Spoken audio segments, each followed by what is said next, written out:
En el marco de los seminarios técnicos de Alfim, vamos a hablar hoy de los cambios de paradigma en protección radiológica en radioterapia, del ICRP 86 al método prospectivo para la prevención de accidentes.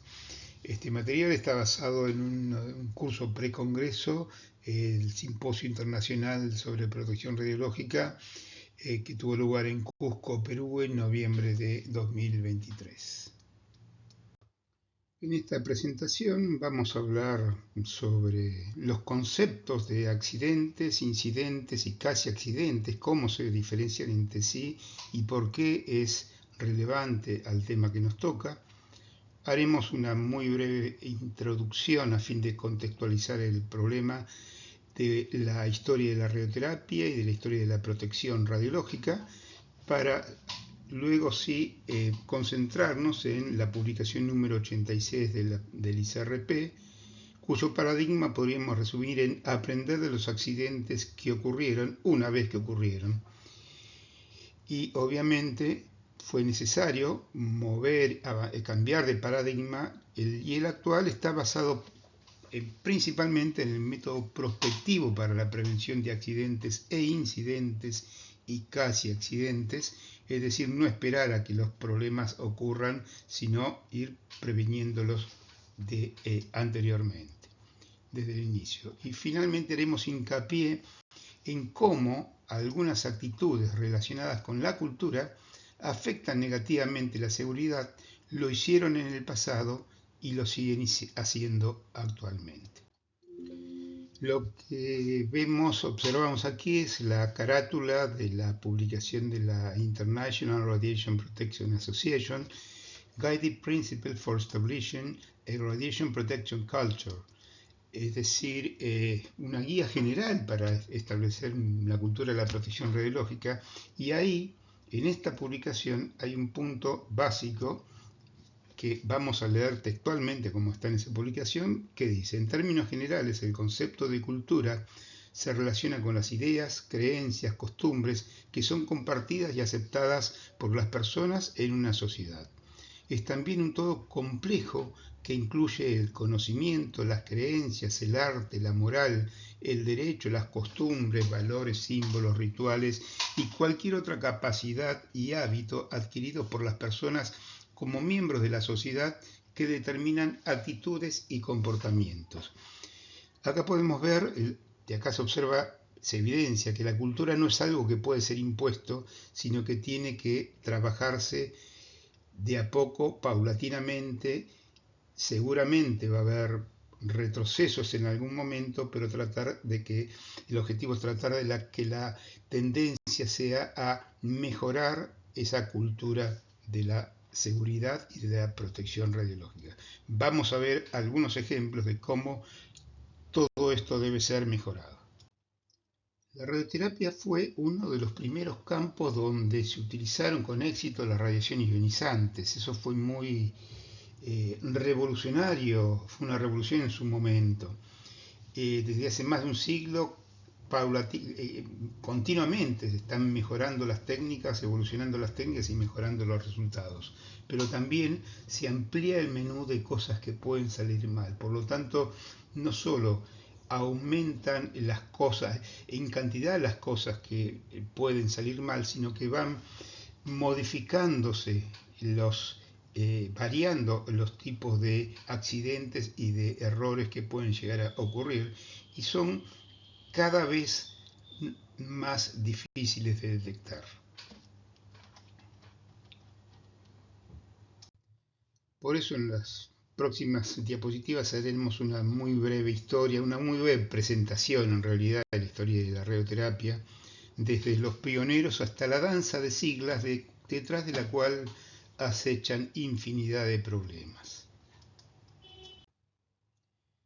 En estas fotos históricas vemos a uno de los primeros físicos médicos promotores del uso de la física médica, en realidad, que fue Madame Curie, descubridora del radio, y estas fuentes que se ven aquí son fuentes de radio utilizadas en braquiterapia para el tratamiento del cáncer, pero también vemos algunos equipos como un gran tubo de rayos X cuando solo existían los rayos X convencionales. Luego se ve también una imagen del año 1944, un acelerador electrostático de 2 megavolts, o sea que ahí había 2 millones de volts, y algunas fotitos más de los primeros equipos de telecesioterapia, telecobaltoterapia.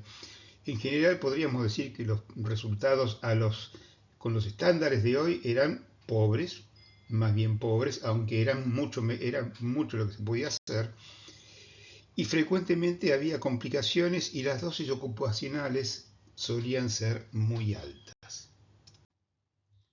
El título de esta diapositiva es realmente deliberadamente tramposo porque eso que parece de ciencia ficción, algunas cosas, actualmente ya se utiliza, como la tomoterapia, la radiocirugía robótica, la protonterapia, la terapia con iones de carbono en grandes instalaciones y muchas otras cosas que hace unos pocos años parecían de ciencia ficción. Entre una y otra del principio y lo que es actual, se han desarrollado una gran cantidad de variantes, siempre de tecnológicas y de metodología, con el objetivo de, obviamente, aumentar la calidad, mejorar la calidad de los tratamientos, aumentar la tasa de respuesta, la tasa de control tumoral, pero actualmente tenemos, como dice acá, una danza de, de, de siglas que no vamos a ponernos a leer todas y cada una, pero hacen que todo sea mucho más complicado y requiera mucho más atención para que las cosas se hagan como corresponde. Entonces podríamos resumir que actualmente tenemos todo esto, contribuye a una mayor eficacia de los tratamientos, pero hace necesaria y más compleja una buena gestión de la seguridad. Bueno, a fin de seguir contextualizando esta presentación antes de entrar en tema propiamente dicho, vamos a hacer una brevísima introducción de la historia de la protección radiológica, ya que como vamos a ver en las próximas diapositivas, la cuestión era cómo hacer para que los radiólogos no se queden ciegos y no pierdan las manos, ya que hacían el control de calidad de los equipos simplemente tomando imágenes de sus propias manos. Acá vemos dos imágenes bastante llamativas. En este caso el equipo no tenía ningún blindaje y el médico veía la imagen directamente de una pantalla fluoroscópica. Y acá tenemos un generador de alta tensión a manija, donde también vemos el tubo de rayos X ahí. Ahí vemos en esta imagen un tubo de rayos sin ningún tipo de blindaje del año 1900 y bueno, 20 años por lo menos se le colocó un blindaje, pero seguía siendo algo muy precario. Acá vemos una cantidad insólita de gente mirando una imagen radioscópica sin advertir, no parecen sus caras mostrar mucha preocupación por la radiación. O sea que la cosa realmente se ponía peligrosa. Pero como los problemas se evidenciaba que la radiación realmente producía daños, lesiones en la piel, lesiones en la vista. La Sociedad Internacional de Radiología creó una comisión específicamente con el objetivo de dar algunas indicaciones o algunas recomendaciones para mejorar la higiene radiológica para los trabajadores de los rayos X y el radio. Y esas recomendaciones inicialmente fueron muy bien recibidas, muy efectivas. Ahí tenemos la imagen de la fundación, de la creación de esa comisión internacional de protección radiológica contra los efectos de los rayos X y el radium. La primera reunión en Suecia en 1928, donde se creó lo que después terminó siendo el ICRP. Luego de la Segunda Guerra Mundial, la aparición y producción de radionucleares artificiales, se amplió el campo de acción de esa comisión. Dejó de ser parte, ya no fue parte de no fue un subcomité de la Sociedad Internacional de Radiología, sino que pasó a convertirse en una organización no gubernamental afiliada a la Organización Mundial de la Salud, y a partir del año 1959 inicia sus publicaciones periódicas sobre recomendaciones generales, como estas que están acá, ICRP número 1 en el año 59, 26 del año 77, 60 del año 90 y 103 del año 2007, son las recomendaciones, lo que se conocen como las recomendaciones generales de la Comisión Internacional de Protección. Además de esas recomendaciones generales, hay recomendaciones específicas, como la número 84 de embarazo y radiación médica, la número 93 de manejo de dosis en el paciente en radiología digital, y la número 86, que es la que nos vamos a detener, que es de prevención de accidentes a pacientes bajo terapia con radiaciones. Aquí tenemos varias publicaciones más, y la que está resaltada es la publicación número 112 del año 2009, donde luego de muchas cosas que ocurrieron, de las cuales vamos a hablar, el ICRP publica un nuevo documento sobre prevención de exposiciones accidentales debido a nuevas tecnologías de radioterapia con haces externos. Entonces vamos a detenernos en la publicación número 86, el ICRP 86 del año 2000, que es una recopilación de exposiciones accidentales con pacientes debido a terapias con radiaciones. En general, tanto teleterapia como braquiterapia. Lo que hacen es estudiar algunos casos mayores reportados, hago hincapié en esto de casos mayores. Se describen los eventos, se analizan los problemas, las consecuencias, y se buscan si hay lecciones a aprender. O sea que el paradigma, podríamos decir, del ICRP 86 consiste en aprender lecciones que surjan de los accidentes que ocurrieron una vez que hayan ocurrido. Pero antes de continuar, vamos a detenernos un poco en el concepto de accidente. De acuerdo al diccionario de la Real Academia Española, un accidente es un suceso eventual o acción de que involuntariamente resulta daño para las personas o cosas. Podemos adaptar esa definición de accidente a la radioterapia diciendo que un accidente en radioterapia es un suceso eventual o una acción de que involuntariamente resulta daño para los trabajadores, para el público o los pacientes, o que llegan al fracaso del tratamiento. Pero hay que notar un par de cosas. Una sobredosis del orden del 10% puede detectarse clínicamente, pero sobredosis menores todavía aún generan riesgos inaceptables, pero pueden ser difíciles de detectar. Una sobredosis del 7, del 8% puede no detectarse directamente en un determinado paciente. Y también en radioterapia una subdosificación puede no ser detectada durante mucho tiempo, pero afectará el resultado del tratamiento. Y puede afectar, como es difícil de detectar, puede afectar a muchos pacientes durante mucho tiempo, como vamos a ver. Cuando ocurre un accidente, es una concatenación de diversos factores. Un accidente se inicia con un incidente, un evento disparador que denominamos accidente y que es un evento disruptivo que ocurre en un momento determinado. Hasta ese momento la situación es normal.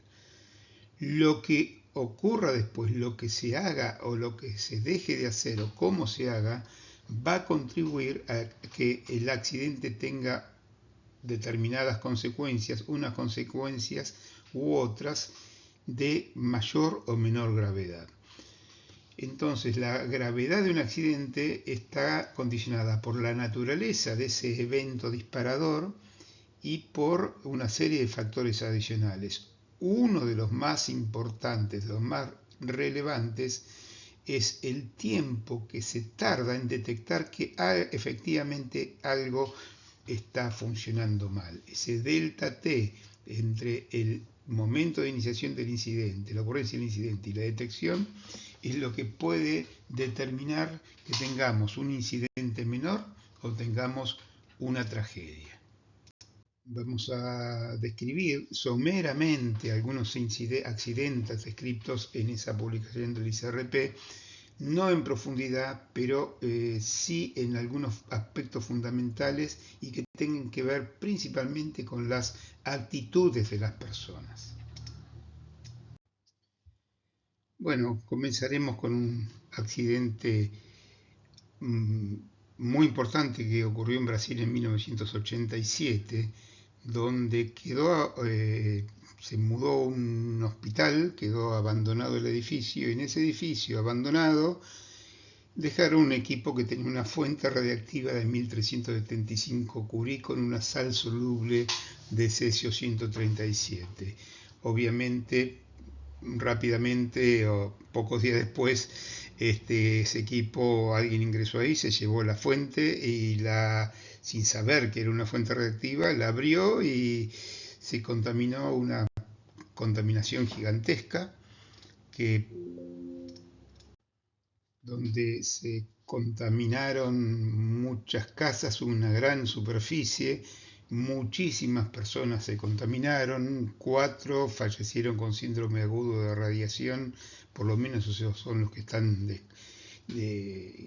documentados, 85 casas contaminadas, 7 de ellas demolidas, y terminaron almacenando, se sabe que era una pequeña fuente radiactiva ocupando 3.500 metros cúbicos de desechos en 3.800 barriles. Fue un caso que tuvo mucha resonancia, pero no fue el único.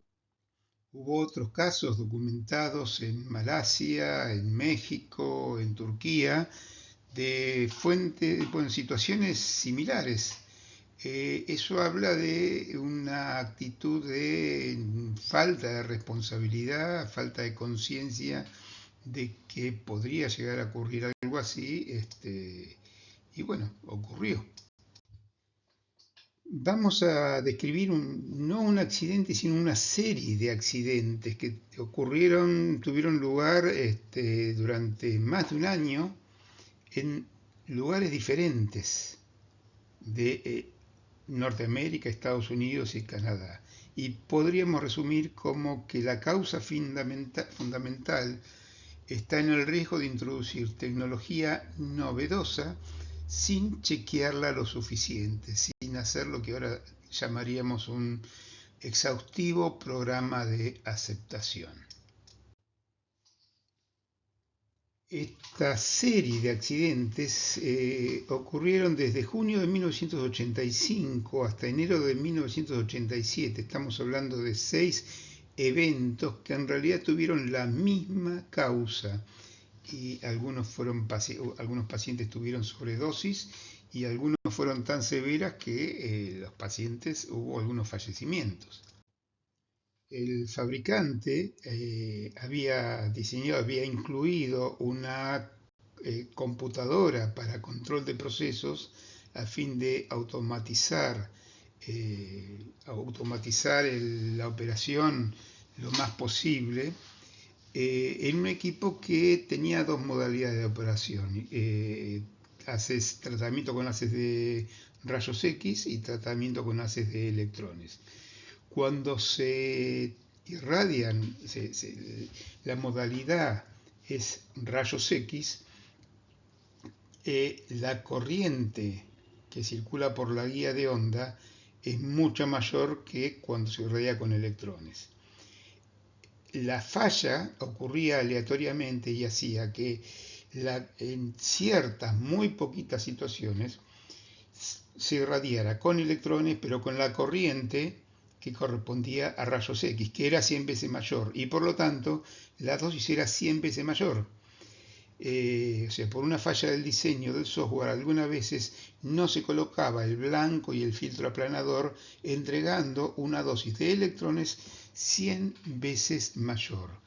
Pero como era una situación, una falla en la cual se tenían que dar una serie de condiciones muy raras, muy difíciles, de muy baja probabilidad de ocurrencia, esto ocurría muy esporádicamente y cuando ocurrieron estas cosas se consultó al fabricante. El fabricante no encontró ninguna falla en el diseño y por eso es que recién este problema se detectó mucho tiempo después y estuvo casi un año y medio estos varios aceleradores operando en estas condiciones altamente riesgosas. Vamos a hablar ahora de otro ejemplo, de otra actitud que podríamos resumir como la del pastor mentiroso, donde si recordamos el viejo cuento del pastor mentiroso que daba falsas alarmas diciendo que venía el lobo y cuando la alarma fue verdadera el lobo vino, pero nadie concurrió a ayudar. Este accidente del que vamos a hablar ocurrió en 1992 en Estados Unidos y el evento iniciador fue que por un defecto de fabricación la fuente radiactiva que estaba soldada a un cable, estaba soldada a un cable guía, la soldadura fue defectuosa en toda una tanda de varias fuentes. Entonces la fuente, cuando estaba dentro del paciente, cuando el motor tiró del cable para retraerla, la fuente se soltó y quedó adentro del paciente. Cuando el cable cuando el motor regresó el cable enrolló el cable que tenía que haber traído la fuente, indicó que el cable estaba retraído, nada más. Pero eso se interpretó realmente, efectivamente, como que la fuente estaba guardada en posición segura. Había una alarma que estaba sonando con un monitor fijo dentro de la habitación, pero como esa alarma ya había dado falsas alarmas, ese detector el sistema había dado falsas alarmas, directamente fue ignorado. A pesar de eso, había una secuencia más de seguridad, una barrera más de seguridad, porque había un procedimiento que decía que luego, al terminar la aplicación, tiene que entrar un operador, un físico, un técnico, con un monitor portátil para constatar que la fuente haya quedado guardada en su blindaje. Este último procedimiento hacía tiempo que no lo seguían. En definitiva, la alarma, la indicación de la computadora era confusa y se asumió como que decía que la fuente estaba bien guardada. La alarma sonora no la tuvieron en cuenta y el monitoraje manual ya no lo hacían hacía un tiempo. Conclusión, el paciente fue enviado a su casa con la fuente radiactiva en su interior y falleció al poco tiempo. El accidente fue detectado más de un mes después. Esto trascendió en la prensa, se informó a todos los centros que usaban el mismo equipo y que pudieran haber adquirido fuentes de esa tanda que venía defectuosa, y efectivamente eso volvió a ocurrir en otro lugar, pero como ya estaban advertidos, se dispararon los sistemas de emergencia, se utilizaron los procedimientos de emergencia y finalmente no pasó de ser un incidente menor.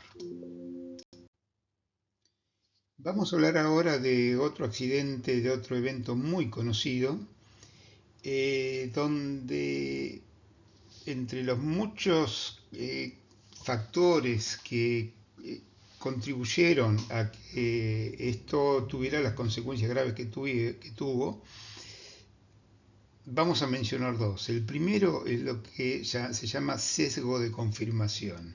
Es decir, si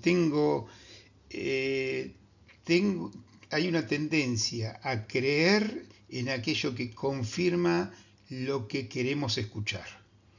Y si tenemos informaciones contradictorias, tiendo a confiar en lo que se ajusta mejor a lo que espero que pase. Otro factor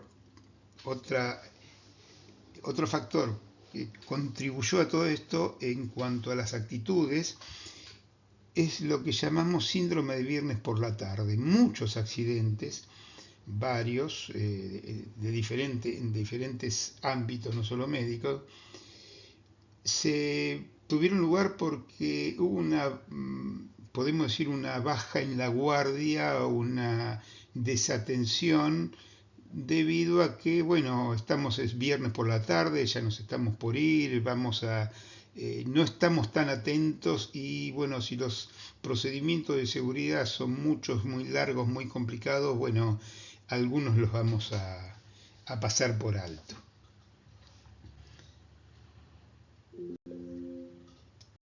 Bueno, este es el conocido, famoso accidente de Zaragoza, que ocurrió en diciembre de 1990, diciembre, víspera de un fin de semana largo, festividad religiosa. Y acá marcamos la gran cantidad de factores que contribuyeron a que ocurriera este accidente. Hubo una falta de comunicación, precisamente como era una víspera de fin de semana largo, había ausencia de personal. Los operadores solicitan ayuda a personal que no estaba calificado, solicitan ayuda sin estar dentro de sus atribuciones. Ese personal no calificado decide aceptar el pedido y ayudar, y realiza una reparación incorrecta. Y luego de todo eso, el equipo quedó operando en condiciones no adecuadas, y a pesar de todo, si se hubiera controlado el equipo cuando se tenía que controlar de acuerdo al programa de garantía de calidad, eso se hubiera detectado a los pocos días y no hubiera sido tan grave. Pero sin embargo, la máquina operó durante 10 días, se trataron 27 pacientes, de los cuales 15 por lo menos fallecieron. El acelerador era un equipo de una tecnología vieja, era un equipo Saturno, y vemos ahí en la imagen izquierda que la guía de onda era una guía de onda que ocupaba toda una habitación, era una cosa a los estándares de hoy poco aceptable, digamos inaceptable. El trabajador, el operador que pidió ayuda a alguien que estaba reparando otro equipo, le dijo a esta persona, a este técnico, que el problema era que el equipo no daba rayos. En realidad no daba rayos porque había saltado un interlock de seguridad que impedía la irradiación. ¿Qué hizo el trabajador, el técnico? Hizo lo posible para dar rayos sin entender muy bien lo que hacía. Entonces, en realidad lo que ocurría era que cuando se irradia con electrones hay determinada corriente que activa un imán, un electroimán, un imán deflector, eh, y la intensidad de la corriente que circula por la bobina de ese electroimán tiene que estar de acuerdo sobre la que corresponde a la energía del haz de radiación del haz de los electrones. En este caso, la persona, el técnico que reparó, lo que hizo, en vez de ajustar la corriente al valor adecuado, que en realidad lo que había pasado era se había quemado un transistor, en vez de solucionar eso, dejó la corriente en el valor máximo y lo que ajustó fue fijó la energía de los rayos X. Entonces quedó la energía fijada en el valor máximo. Los indicadores que había en la consola eran estos dos, una serie de indicadores luminosos que indicaban la energía que seleccionaba el operador y un indicador digital que indicaba la energía real que había. Pero el trabajador, el técnico, no tenía la formación ni la información y no interpretaba, no sabía que las luces indicaban la energía seleccionada, sino que interpretaron que ese indicaba la energía real y no coincidía con la indicación del otro indicador, del otro dispositivo. Entonces, asumieron que como las dos indicaciones que deberían coincidir y no coincidían, y la luz que se prendía, se activaba, era la de la energía que uno esperaba que hubiera, asumieron que el indicador analógico estaba funcionando mal, cuando en realidad los dos funcionaban bien, solo que el de las luces indicaban la energía seleccionada y el otro, el indicador digital, el indicador analógico, indicaba la energía que realmente tenía las de radiación. Otro ejemplo del síndrome de viernes por la tarde, es decir, de no utilizar, no seguir todos los procedimientos de seguridad porque eran largos, insumían mucho tiempo, fue un accidente de criticidad que, que ocurrió en el Centro Atómico Constituyentes de Buenos Aires, Argentina, en 1983, y que le costó la vida al operador que estaba cambiando, modificando la configuración del núcleo. Él se dio cuenta en el momento que había habido una excursión crítica, sabía que iba a morir y bueno, le avisó a sus compañeros y a los 2 días efectivamente falleció. Otro accidente que podríamos decir que se debió a una falta de competencia, falta de conocimiento, en este caso de un dosimetrista, fue el que ocurrió durante la calibración de un equipo de cobaltoterapia en Costa Rica en el año 1996. En ese caso, el dosimetrista confundió la lectura de un indicador de tiempo. Pensó que estaba midiendo, la medición la estaba haciendo durante 30 segundos, cuando en realidad la estaba haciendo durante 30 centésimos de minuto. Entonces, en realidad, la dosis que midió al hacer la calibración no se integró en 30 segundos, sino en 18 segundos. O sea que el factor de calibración, el rendimiento del equipo medido fue 66% superior al real. Como eso se hizo en la calibración, este error se trasladó al tratamiento de todos los pacientes que se trataron hasta que se detectó el problema y fueron tratados al menos 115 pacientes afectados, de los cuales 17 fallecieron y muchos otros tuvieron lesiones muy graves como una cuadriplegia. Otra actitud muy común es pensar que a mí no me va a pasar. Yo soy infalible. Sé que esto puede ser peligroso, pero a mí no me va a pasar. Bueno, vamos a dar un ejemplo de dos situaciones de las muchísimas que hay, tanto en el ICRP 86 como en otras publicaciones. Uno es en un hospital público de Lomas de Zamora, Buenos Aires, Argentina, donde se hacía braquiterapia de baja tasa de dosis, entonces los tratamientos, las fuentes había que retirarlas de madrugada y el médico no iba a retirarlas, la hizo un auxiliar, las retiró un auxiliar no calificado, y en vez de guardar las fuentes en donde correspondía, en el depósito, deja el contenedor con las fuentes en la misma sala, donde un niño se las lleva. Se llevó las 5 fuentes.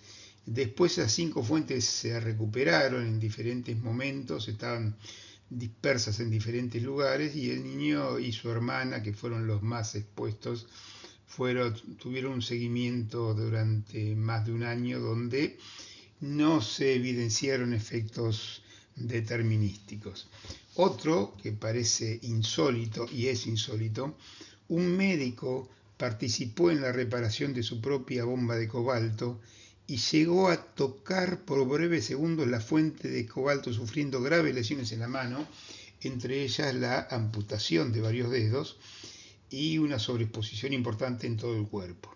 Este médico luego participó en muchos simposios y congresos de radioprotección, eh, contando y mostrando sus manos y contando lo que puede pasar.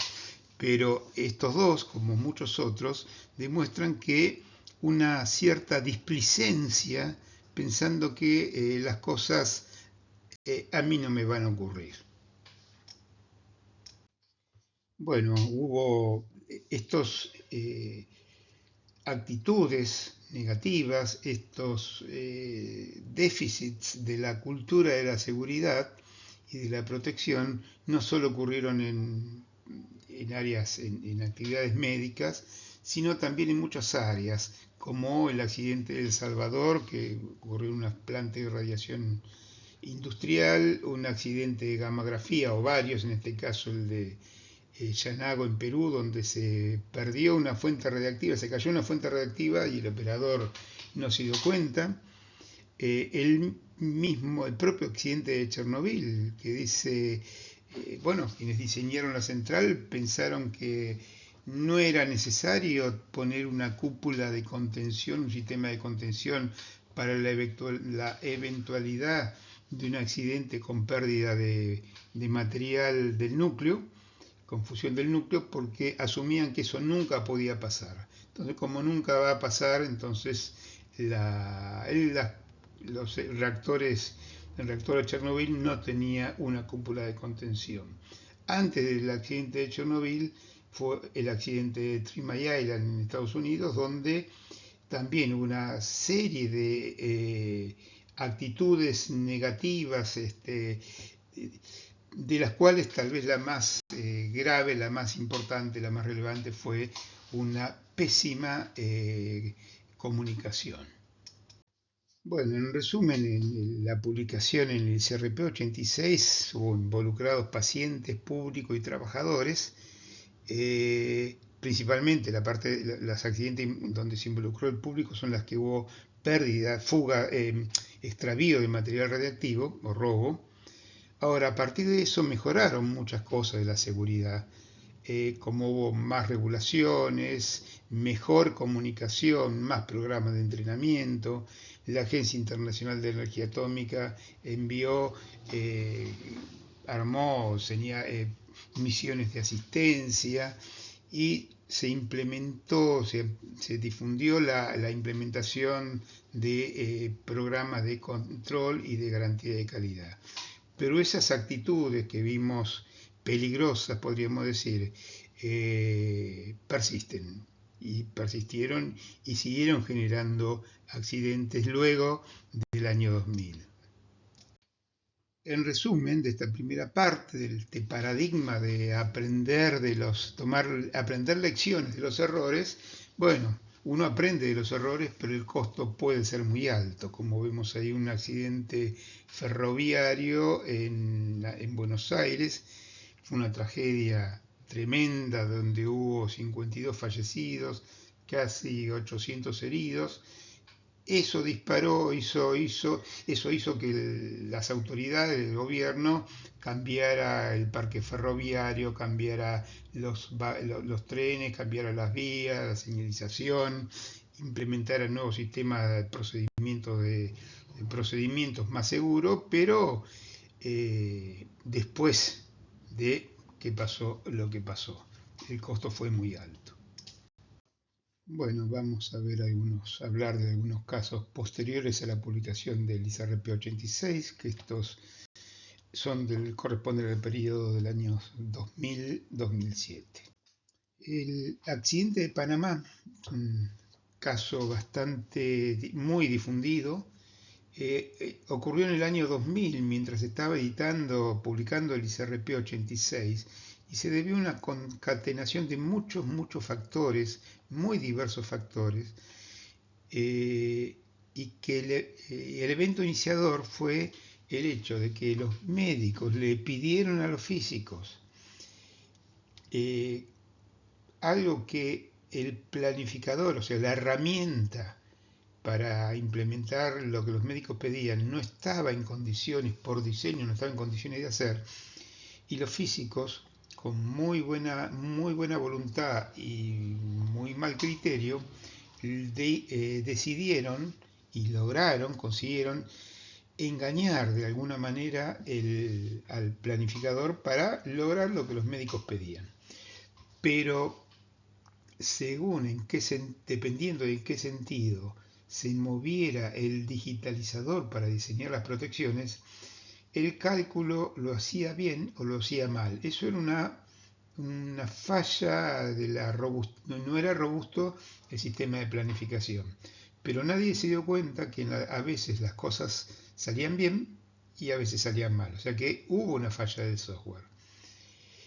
Además, independientemente de que el diseño fuera incorrecto, el software mostraba en su pantalla algo que era lo que los que lo utilizaban pretendían ver. Acá estamos regresando al sesgo de confirmación, de que cuando vemos lo que queremos ver, creemos en eso, aunque en este caso el software estaba indicando algo incorrecto. Pero, por supuesto, la siguiente instancia era hacer un doble chequeo. Ven que tenemos varias barreras de seguridad. Y era el doble chequeo, y el doble chequeo falló. Lo hicieron mal o no lo hicieron, o lo firmaron pero no lo hicieron, no está claro. Y como conclusión de eso, se hicieron varios tratamientos, y varios de ellos se hicieron con una sobredosis importante. En todo este caso no hubo buena comunicación ni con los médicos, los físicos, los técnicos. Los técnicos veían que los pacientes empezaban a desarrollar algunos efectos tempranos, pero los médicos dijeron que no, que bueno, que había que esperar. Hubo una serie de factores que contribuyeron a que ocurriera el accidente. Sin embargo, los únicos que fueron a juicio y que en primera instancia fueron condenados fueron los físicos, lo cual es peligroso porque todos los demás, las demás personas, los demás individuos que cometieron algún error o que no actuaron como correspondía, en principio iban a quedar libres de culpa y cargo. En esta diapositiva se ve en esta imagen el icono. Esto es una captura de la pantalla de la computadora o de la impresión en papel, donde se ve claramente el icono que corresponde a las partes plomadas, que siempre lo mostraba así la computadora, aunque a veces lo calculaba como si lo que está en blanco estuviera plomado y lo que está en oscuro estuviera libre. O sea, mostraba una cosa cuando en realidad calculaba otra. El tiempo de tratamiento era aproximadamente el doble del que debería. 28 pacientes resultaron afectadas y al menos 8 fallecidos. Otra actitud habitual tiene que ver con los usos y costumbres. Es que, como siempre hicimos las cosas de determinada manera, cuando se modifica algo, ya sea un procedimiento o un aparato o un dispositivo, tendemos a seguir haciendo las cosas como lo hacíamos antes. Como que hay una inercia que en este caso puede ser muy peligrosa. Esto que vamos a describir tuvo lugar en Escocia en el año 2006, donde había un método de cálculo que consistía en calcular para planificar o calcular el tiempo de tratamiento para entregar una dosis de un Gray y luego se renormalizaba para la dosis prescripta. Esta metodología se modificó por un cálculo directo que calculaba directamente para la dosis prescripta. Pero en enero de 2006 ingresa una paciente, una niña de 15 años, a la que se le realiza un tratamiento, se le planifica un tratamiento para irradiación de eje espinal, que es un tratamiento poco frecuente y muy delicado. Hay muchas cosas a tener en cuenta, no sé, los colegas que estén escuchando lo van a saber muy bien. Se calculó con la vieja metodología, mejor dicho, con la nueva metodología, pero pensando que era la vieja, se calculó como si fuera para un Gray y se volvió a renormalizar.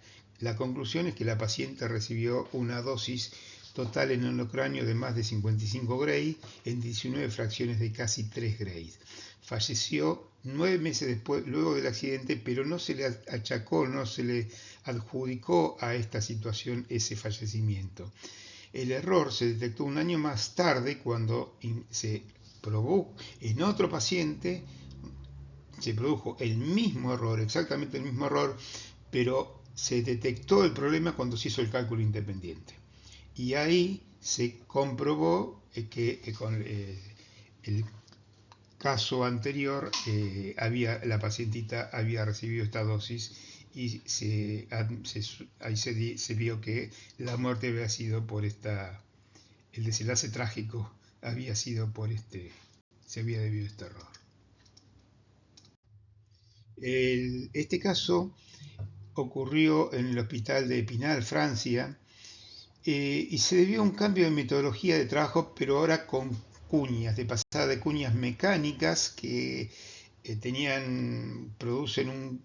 hacen que cada aplicación de cada paciente insuma mucho tiempo porque los técnicos tienen que entrar a cambiar las cuñas entre campo y campo. Al pasar a cuñas virtuales es mucho más rápido todo, pero los tiempos de tratamiento, los tiempos son diferentes. Para entregar la misma dosis, los tiempos con unas cuñas o con otras son diferentes. ¿Qué pasó? Se hicieron los cálculos para los nuevos tipos de cuña, pero se siguieron utilizando las cuñas mecánicas, las cuñas físicas. Y eso produjo una sobredosis y consecuencias graves. El personal no estaba muy entrenado, capacitado con la nueva técnica, la interfaz era confusa y los manuales no estaban en el idioma local, estaban en inglés, no en francés. Debido a esto, y durante más de un año se trabajó en esas condiciones sin advertir el error, al menos 23 pacientes recibieron sobredosis de más del 20% y varios de ellos fallecieron o tuvieron síntomas severos. Como dije anteriormente, debido a la relevancia y trascendencia de este accidente, se hicieron varias investigaciones donde intervino la Agencia Internacional de Energía Atómica y de hacer un análisis, un control de los registros, se descubrieron dos situaciones que entre 2001 y 2006 se usó un sistema de placas portales que entregaba una dosis de aproximadamente el 8% del total, lo cual es mucho mayor que lo habitual y no se tuvo en cuenta. Y en esas condiciones se trataron más de 400 pacientes. Y otro otra situación, en el mismo lugar se vio que entre 1989 y el año 2000 se usó un planificador de tratamientos, un sistema de cálculo hecho localmente, in-house, que no actualizado podría haber causado una sobredosis del 7% en aproximadamente 300 pacientes. Es un caso similar a uno que ocurrió en el Reino Unido, que fue reportado en el CRP 86, con la diferencia que ese caso en el Reino Unido el error era por subdosis y no por sobredosis, y esa situación se prolongó por más de una década. En el siguiente caso, podríamos decir que esa conducta incorrecta consiste en confiar ciegamente en la tecnología, en suponer que las máquinas no pueden fallar. Este accidente que ocurrió en Polonia, en Białystok, Polonia, en el año 2001, ocurrió después de un corte de energía, y cuando se regresó la energía, como a veces ocurre, se produjo con una sobretensión que afectó dos componentes de un circuito electrónico muy elemental, como se ve en esta imagen. Como se ven estas imágenes, eso hizo que fallara la fuente de alimentación de la cámara monitora, que controla, que mide la cantidad de radiación que emite la dosis que entrega el acelerador, y por lo tanto medía menos dosis de la que en realidad había.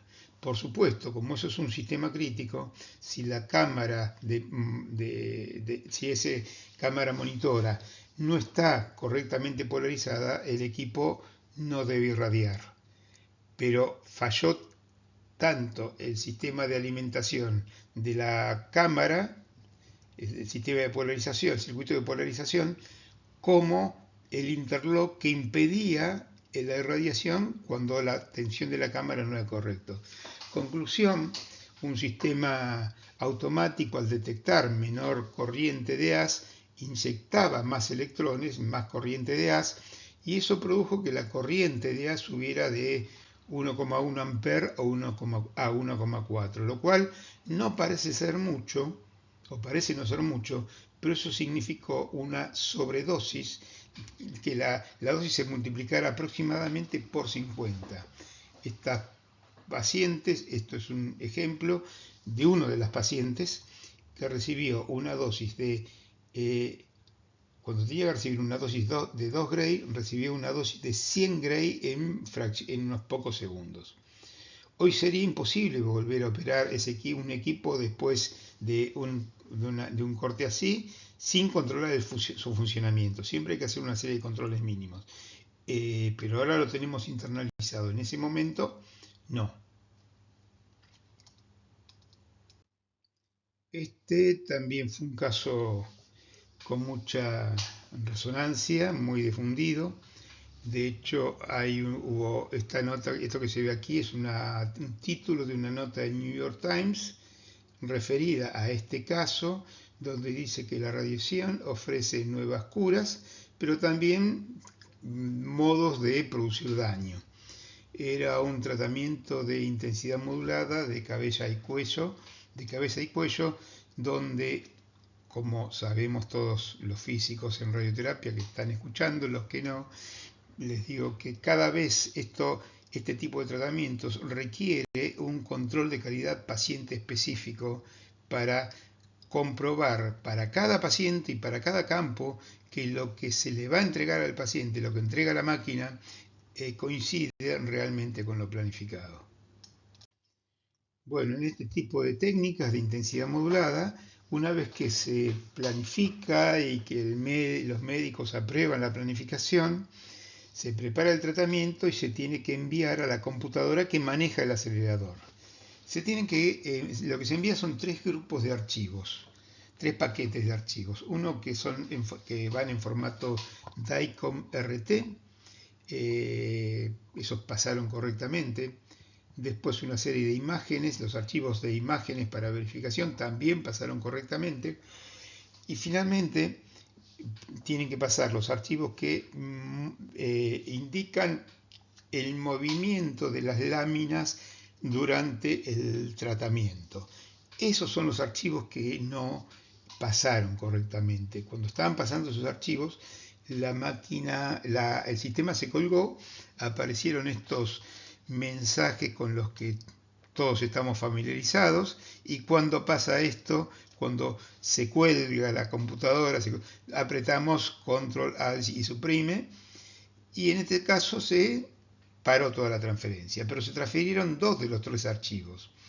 En vez de regresar los archivos que se transfirieron para que vuelvan los 3 al origen y luego mandarlos los 3 de vuelta, lo que se hizo fue quedaron con los dos paquetes de archivos, y esto es lo que hoy se considera un defecto grave. De hecho, luego de este accidente, la Agencia Internacional de Energía Atómica, el IAEA, publicó este documento que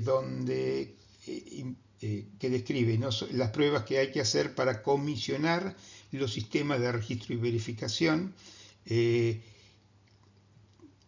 y entre otras cosas indican que cuando ocurre esto de que se transfiere parcialmente la información, tiene que haber un sistema de verificar que se transfiere todo, y si no se transfiere todo, tiene que regresar a la máquina de origen, al sistema de origen. Bueno, acá lo que vemos son 4 pantallas de 2 monitores distintos, donde podemos ver varias cosas. Primero, hay muchísima, pero muchísima información. Entonces, eso requiere del operador mucha atención, prestar atención. Y un problema que ocurre cuando a lo que estamos siempre acostumbrados es que cuando la carga de trabajo es alta, una persona tiende a automatizar sus movimientos y no ver esos pequeños o no tan pequeños detalles. Lo que es evidente que en las imágenes superiores tenemos unas láminas en azul, ahí tiene una imagen que está en azul, que es la posición que inicialmente tienen que tener las láminas, las multiláminas, y en el de abajo lo que tenemos son el banco de multiláminas, decimos parqueado, es decir, el tratamiento se hizo en el lugar adecuado, porque las imágenes están correctas, con las tamaños de campo, unidades de monitor adecuadas, pero con los campos abiertos. Lo que había que proteger no quedó protegido. Este paciente recibió 13 grays por fracción en 3 fracciones. Ya en la tercera fracción, ya el paciente tuvo síntomas severos, molestias muy severos, y terminó falleciendo en el transcurso del siguiente año. Paradigmas ahora. ¿Qué es lo nuevo?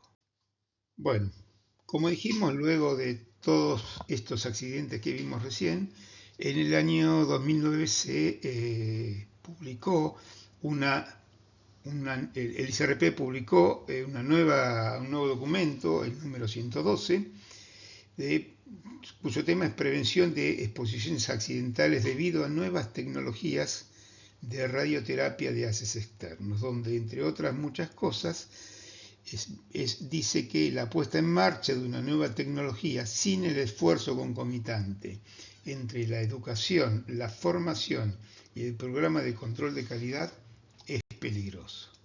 Otro hito se produjo en el año 2012 en una conferencia de protección radiológica en medicina que tuvo lugar en Bonn, Alemania, donde se postularon 10 acciones para mejorar la protección radiológica en medicina en la próxima década, lo que se conoció como el llamado de Bonn a la acción.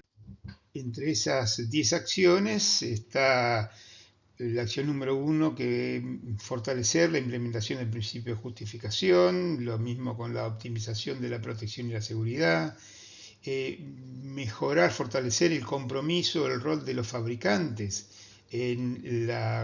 para contribuir a la seguridad general, fomentar, fortalecer los entrenamientos en protección radiológica,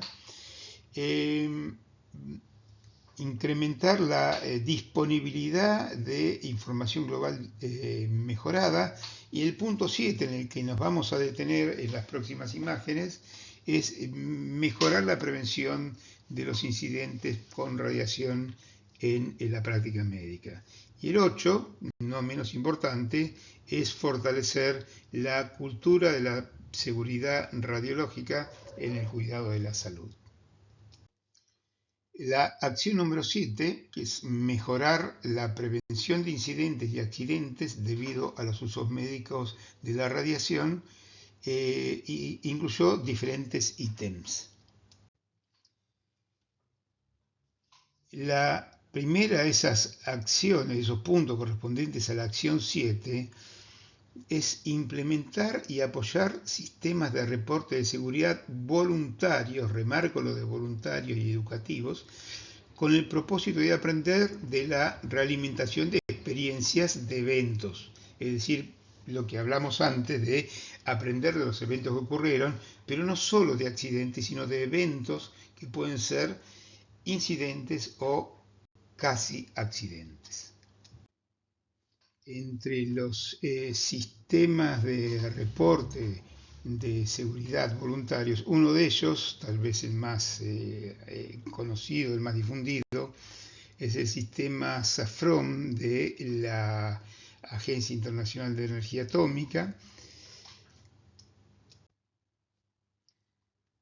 El sistema SAFROM es da mucha información, tiene esta información didáctica para poder sistematizar la información que se sube, da una lista de chequeos que hace que sea muy simple identificar cuáles son esos problemas, las posibles causas y las acciones que podemos tomar en forma muy simple como para poder evitar accidentes, incidentes o cuasi accidentes. Y un punto muy importante para mí, me parece relevante, es que identifica un vicio o una actitud que es negativa, por supuesto, que es tratar de identificar, achacar a una manzana podrida la causa de todos los males. Identificar a un sector, vimos que en los accidentes hubo muchos participantes, muchos factores coadyuvantes, muchos actores, diversos actores, y recargar toda la culpa a uno de esos actores, diciendo que es la manzana podrida que produjo el único culpable que produjo el accidente, tiene genera el problema de restarles, intuitivamente pensar que le estamos restando culpa o responsabilidad a los otros actores. Es decir, buscamos un culpable, alguien que tenga toda la culpa, y con eso nos quedamos tranquilos, que dejamos tranquila nuestra conciencia, pero también dejamos tranquilos a otras personas que pueden haber tenido responsabilidades relevantes en los eventos adversos, pero al identificar a alguien como único culpable, diciendo que es la manzana podrida, entonces se diluye un poco la responsabilidad de los otros actores. Por ejemplo, se ha dicho que los físicos son la manzana podrida en el accidente de Costa Rica, el accidente del Reino Unido, donde durante más de 8 años se trataron incorrectamente más de 1000 pacientes, el accidente de Panamá, el accidente de Nueva York, y sin que esto signifique que los físicos en estos accidentes no quiere decir que no hayan tenido su nivel de responsabilidad e inclusive que sean los principales responsables, pero siempre hay factores coadyuvantes que hacen que en mayor o menor medida esto no sea la única causa y sea incorrecto y contraproducente pensar que todo se debe a una manzana podrida. También esa primer punto, el punto A de la acción 7, habla de aprender de la realimentación, que es básicamente lo que ya se venía haciendo con documentos, inclusive estos son libros, publicaciones que muestran en detalle, bueno, el SETI Series Report 17 es una recopilación de lecciones aprendidas debido a exposiciones accidentales, es básicamente la versión de la Agencia Internacional de Energía Atómica del ICRP 86. Y acá tenemos el ICRP 86, el accidente de Panamá, el accidente de Costa Rica, de Bialystok. Son cada uno de estos accidentes ameritó una publicación diferente del IAEA. Otro punto es que marca la acción 7 es provocar una armonización, armonizar la taxonomía en relación con los incidentes y accidentes. Es decir, bueno, no todos los accidentes e incidentes tienen la misma gravedad, algunos son más graves y es necesario hacer más esfuerzo para prevenirlos, y otros son menos graves, pero no por eso debemos descuidarlos.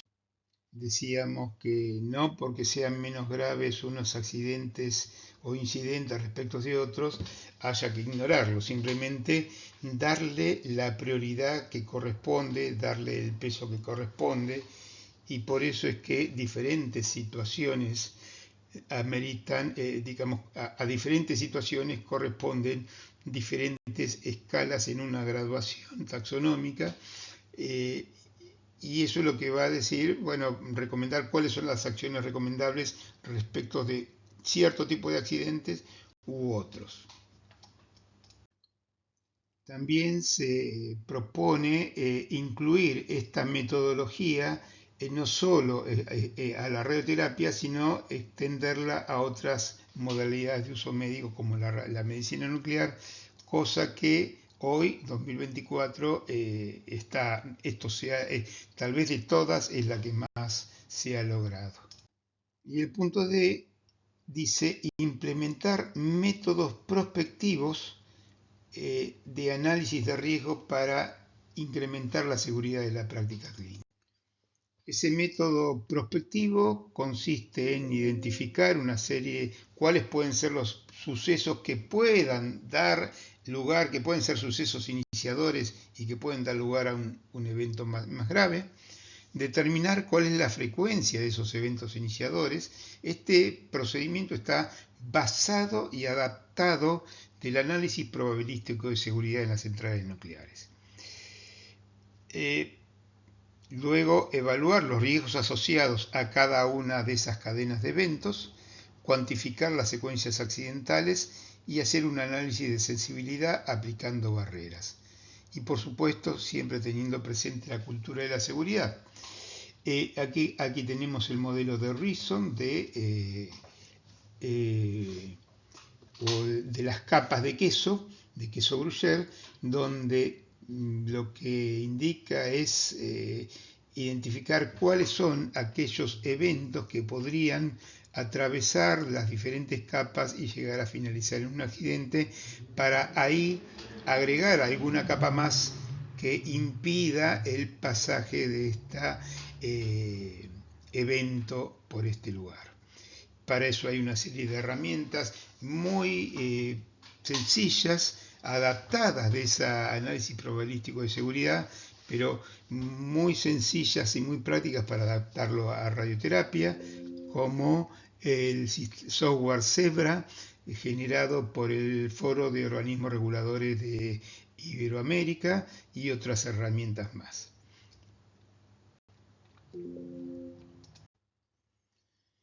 El manual técnico Perfil de riesgo en radioterapia de la Alianza Mundial para la Protección del Paciente de la Organización Mundial de la Salud recopila muchísima información de accidentes y de casi accidentes, y tenemos el gráfico de arriba, muestra una distribución de más de 3.000 eventos adversos registrados y muestra en qué etapa del proceso de radioterapia ocurrieron. Y la de abajo es una cantidad aún mayor de más de 4.600 casi accidentes, donde muestra que la distribución de en qué etapa se produjeron es diferente, y muestra, eso evidencia cuáles son las fortalezas y cuáles son las debilidades. Por ejemplo, hubo muchos accidentes con muchos efectos adversos, efectos adversos producidos por errores en la etapa de planificación, es decir, que llegaron a producir efectos sobre el paciente. Y sin embargo, no son en los que más casos de más casi accidentes registraron. Y, por ejemplo, los errores que se produjeron en la etapa de comisionamiento, si se comete un error en el comisionamiento, es muy probable que eso se traduzca en eventos adversos que afecten a uno y seguramente muchos pacientes. Y se puede ver que no hay registrados, documentados, casos de casi accidentes en la etapa de comisionamiento.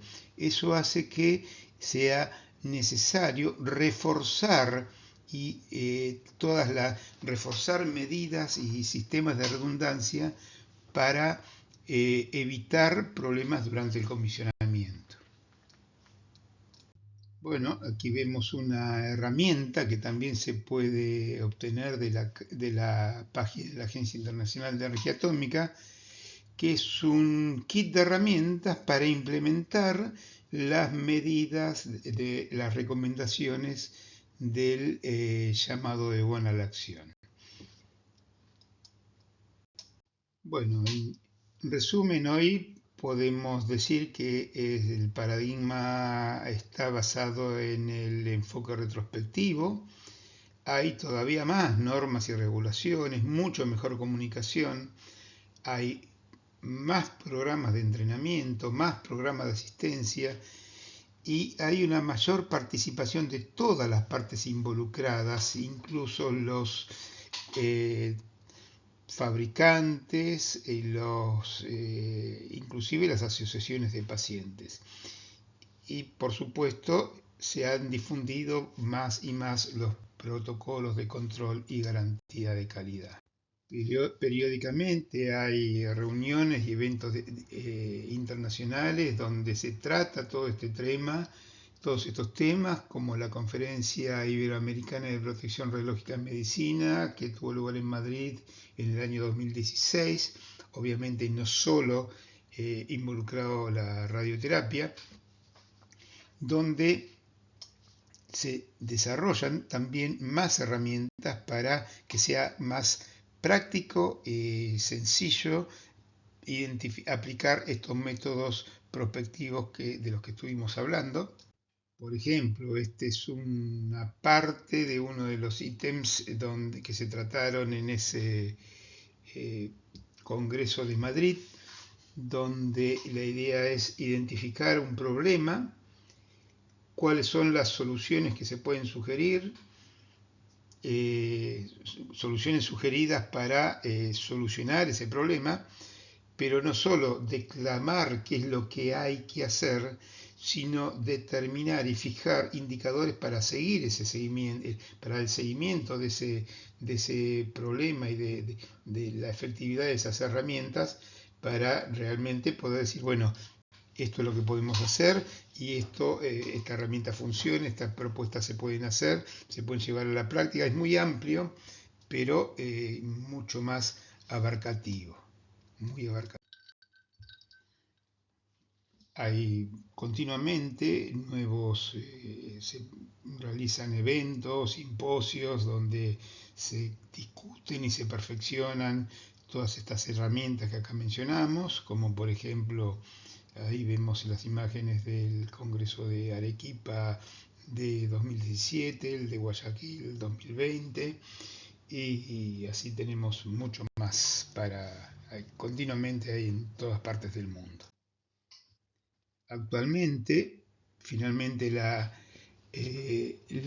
Organización Mundial de la Salud ha encarado un plan de acción, tiene un plan de acción para la seguridad global, para la seguridad del paciente, muy ambicioso, iniciado en el año 2021 hasta el 2030, hacia la eliminación de todos los daños posibles en el cuidado de la salud.